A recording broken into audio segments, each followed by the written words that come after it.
Chapter 8, Growth. It's like the police. There are some who are honest and some who are corrupt. By Chopper Raposo.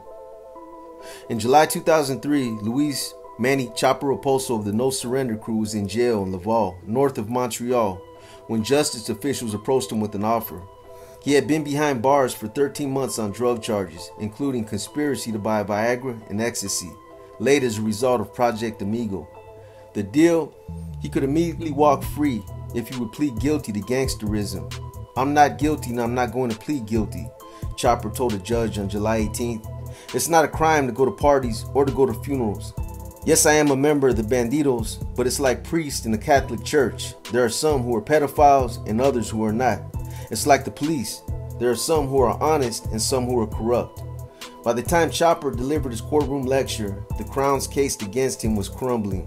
Informer Eric "Rat Killer" Nadeau, who held the rank of Secretario or Secretary of the Montreal chapter of the Bandidos, was proven to be an erratic police witness. The Crown's case was so thin that a judge set Chopper free before his scheduled trial. Pure defiance turned out to have been a brilliant legal strategy. Chopper Raposo returned to Toronto a bitter man. He valued 1% brotherhood, and it stung him that fellow chapter members hadn't visited him while he was in jail, leaving him largely alone in Francophone jail, deep in Hell's Angels territory. In their defense, several members were under strict bail and parole stipulations that barred such contact, and Ronway Atkinson had visited Chopper's mother every 2 weeks to run errands for her. Still, Chopper was in a foul mood as he moved into the upstairs lot of his parents' home. His grumbling became so loud that Boxer and the rest of the No Surrender crew fully expected him to turn in his club colors at a church meeting one evening. Instead, Chopper relented and agreed to stay on despite his bruised feelings, in a decision that immediately added muscle to the club. Chopper had no way of knowing how the decision would change his life. Crash Kryarakis made a trip to Greece that summer and took a detour on the way home to visit Germany, where he spent a few weeks with the Bandidos Eastgate chapter on the outskirts of Berlin. Crash posted messages on the internet describing how the German Bandidos were a strong and efficient bunch of brothers. They were a motorcycle club that actually rode motorcycles and also didn't seem to have a bad reputation with the general public. They were an example of what the No Surrender crew could be if they learned some discipline and restraint. Boxer loved to read Crash's positive internet postings and was excited about the possibilities for the No Surrender crew. When Crash returned home to Toronto, he presented Boxer with a German souvenir Bandido t-shirt. Caught up in the spirit of internationalism and efficiency, Lenti printed up a batch of "I Support the Bandidos" worldwide t-shirts. In July 2003, Boxer approved a plan by Alain Brunet to end Quebec's bloody biker wars over the Montreal cocaine trade, which had lasted almost a decade and killed more than 170 people.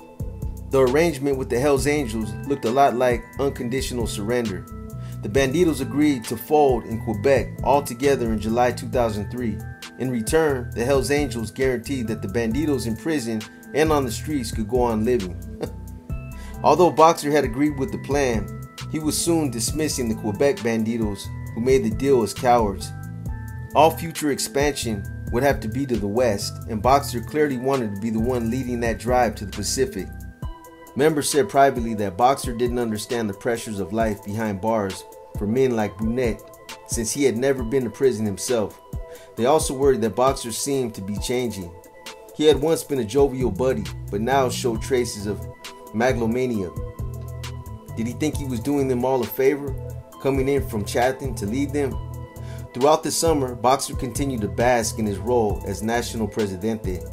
Despite the growing pains, including the death of members who actually rode motorcycles, Boxer remained optimistic that the Bandidos could expand and become a truly national brotherhood. Club spirits were dampened somewhat that summer when 2 bicycle patrol officers became suspicious about the beer and brotherhood they spied while riding past Ripper Fullager's backyard.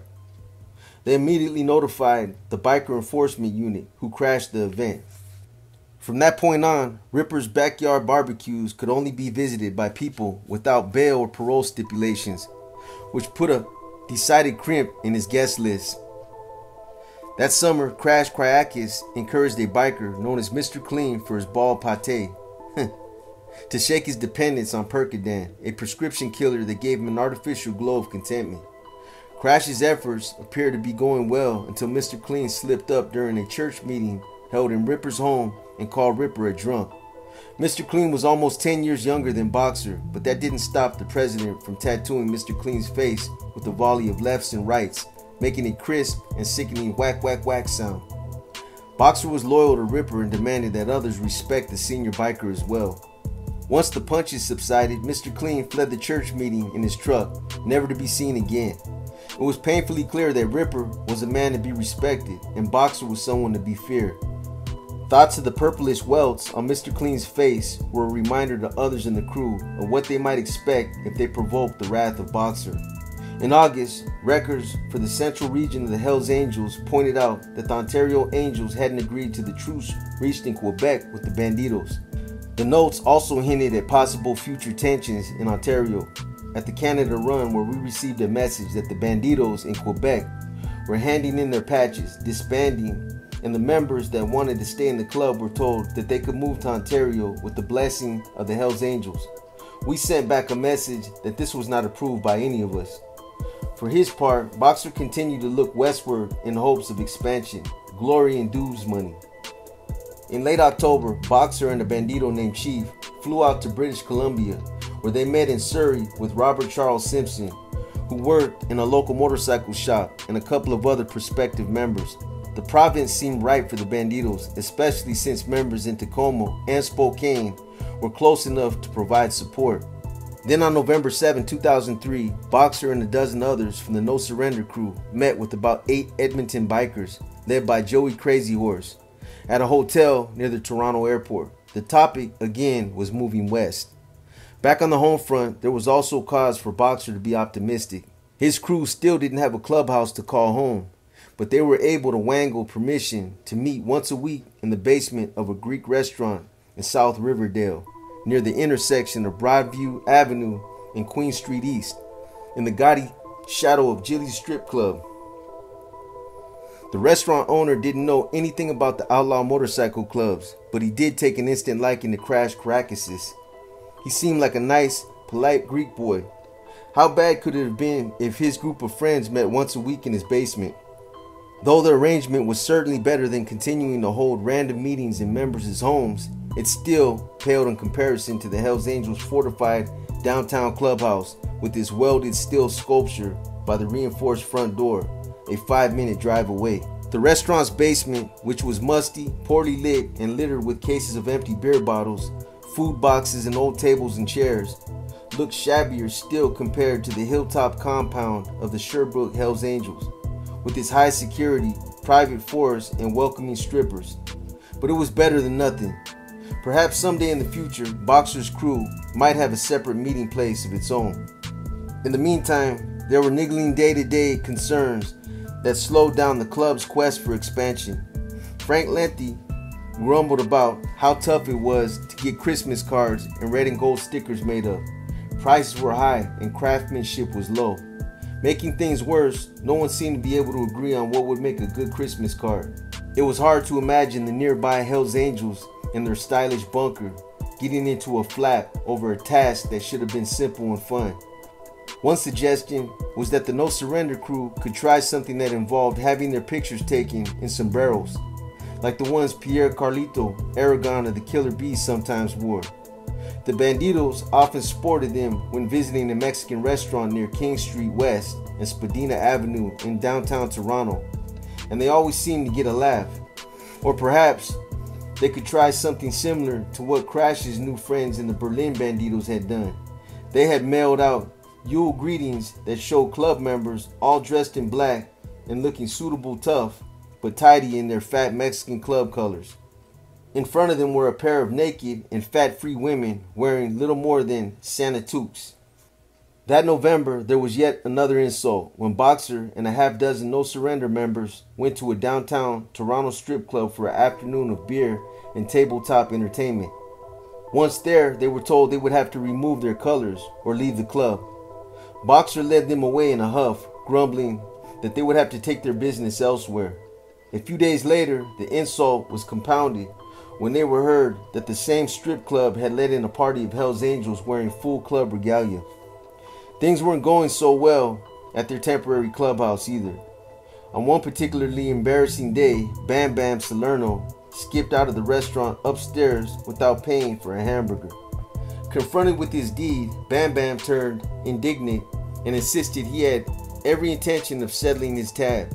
But despite his optimism and his frequent assurances that he was good for the money, Salerno was in debt to the clubmates.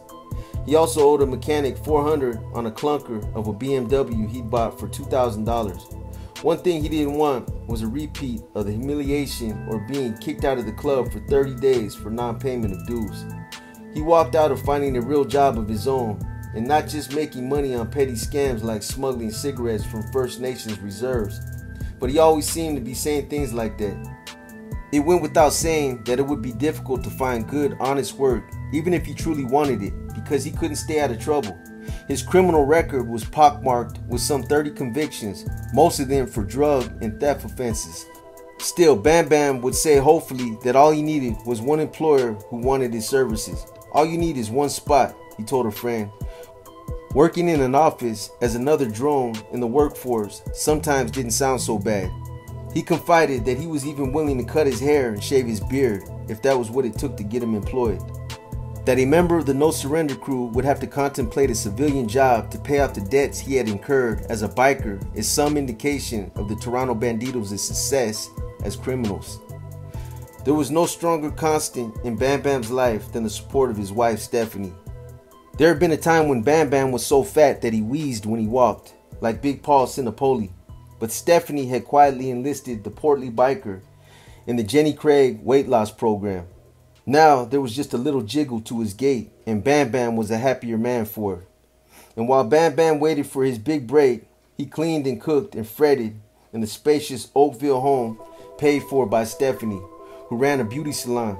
I feel like a loser, he told her friend. My wife's the one making the money. I do all the housework. Bam Bam's very presence in the windowless basement amidst the cases of beer bottles and stacks of old chairs seemed to provoke Frank Lenti into chastising him. A man like Lenti could never follow a leader like Salerno, whom he deemed a pussy. It came as no surprise that there were often ugly confrontations between the two. Bam Bam was battling heroin addiction, while Lenti didn't even smoke cigarettes and made it a point of honor that he never dealt drugs. Lenti even had bikers spy on his own children to make sure they didn't smoke or use drugs.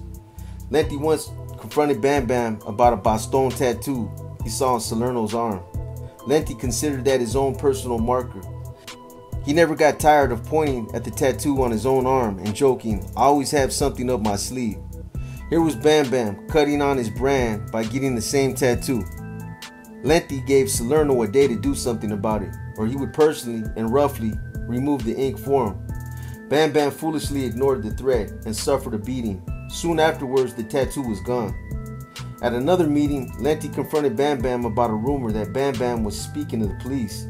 The tone of Lenti's voice made it clear that blood would soon be splattered in the small, dark basement if Bam Bam didn't provide the proper answer, and quickly. "You have no proof," Bam Bam protested. Lenti pressed on, saying that a prison source said that Bam Bam was a rat. Salerno protested that the prisoner was simply telling a lie to turn his biker brothers against him. Things calmed somewhat, with Lenti telling Bam Bam that he must confront the source once he was released from prison. "You settle that beef when he gets out," Lenti ordered. At still another meeting, Lenti exploded about disrespectful and anonymous messages he had just read on the Bandidos website. The gist of the accusations was that Lenti placed himself above the club, and Lenti didn't take such comments lightly. "Some piece of shit has been writing shit on the guest book," he fumed. His voice was low and threatening as he banged on the table and continued, "I have proof." Lenti then announced that he had traced the piece of shit to an IP address that had the distinct smell of Bam Bam Salerno. He called Salerno a liar and a thief who should be kicked out of the club. Anyone who knew Frank Lenti knew that when angry, he gouged eyes, and so the pressure was on Salerno to quickly pacify him. The best Salerno could do at first was blubber, "Please, please." He frantically denied the accusation. He insisted that someone with advanced computer skills had infiltrated his email. High-tech demons were trying to divide and conquer their crew. Most likely it was an outlaw who broke into his house and tapped into his computer, he continued. Wasn't me, bro, he protested between tears. A few days later, Bam Bam produced a letter from his internet provider, which he said offered irrefutable proof that the accusations against him were groundless. It was only natural to wonder how much Bam Bam had bribed a cable company employee to provide the letter. Or perhaps it was just a forgery, which was cheaper than a bribe and would have the same effect. Most likely, Salerno was being chatty while stoned on painkillers. Once again, it had appeared that all hell would break loose in the basement, and once again, things eventually subsided. These meetings were like family squabbles, full of drama, but often ending with something that at least resembled warmth. In December, Bam Bam Salerno announced that he was climbing out from under a few $1,000s worth of debt to his clubmates. In a proud, almost buoyant mood, he told a friend that putting family and biker brothers first was the right way to run his life. You'll never have to go to a stranger because your family will back you 100%, Bam Bam said, sounding like a proud child. It was a particularly happy Christmas for Boxer. That November, he had met Nina Lee, the friend of a bandito named Chief, and crew members noted quietly that she was quite a catch, while the grizzled Boxer was no Brad Pitt. By the time the No Surrender crew held its Christmas party in a Woodbridge restaurant that year, Boxer was clearly in love. His passions rivaled his early days in the Bandidos when he rode alone in the rain. That evening, Nina sat on his lap and they necked like high school kids. It was a new public side of Boxer that his friends found unsettling. It was natural to wonder if he might mellow and lower his guard. The new year promised great things for Boxer's crew. An email sent on December 20, 2003 by Nina's friend, Bandito Chief, 1%er, bubbled with brotherhood and optimism that things were finally headed in the right direction. Just wanted to say I had a great time last night. Good to see most of my brothers, Crash, Beaver, Boxer, Chopper, Frenchie, Circlehead, and the one with the red and smelled like diesel fuel. You know who you are. Bam Bam, I know you were working. Too bad, I know we would have crack jokes all night. LLR. Love, loyalty, respect. Cisco fucking sight. Looking great. I love it. Good to see our friends at hangarounds. Had a great time. Love, loyalty, and respect. BFFB. Bandidos forever. Forever Bandidos. The year 2003 ended with the New Year's party at Ripper Fullerger's. Over a few beers, the No Surrender crew decided to disband their junior support club, the Killer Bees. Valued brothers were needed in the big club, where they could be prospects or junior members. Boxer worried that some of the kids who wanted to join the Killer Bees weren't even of legal drinking age. His club needed an influx of proven men, not boys, if it was going to survive.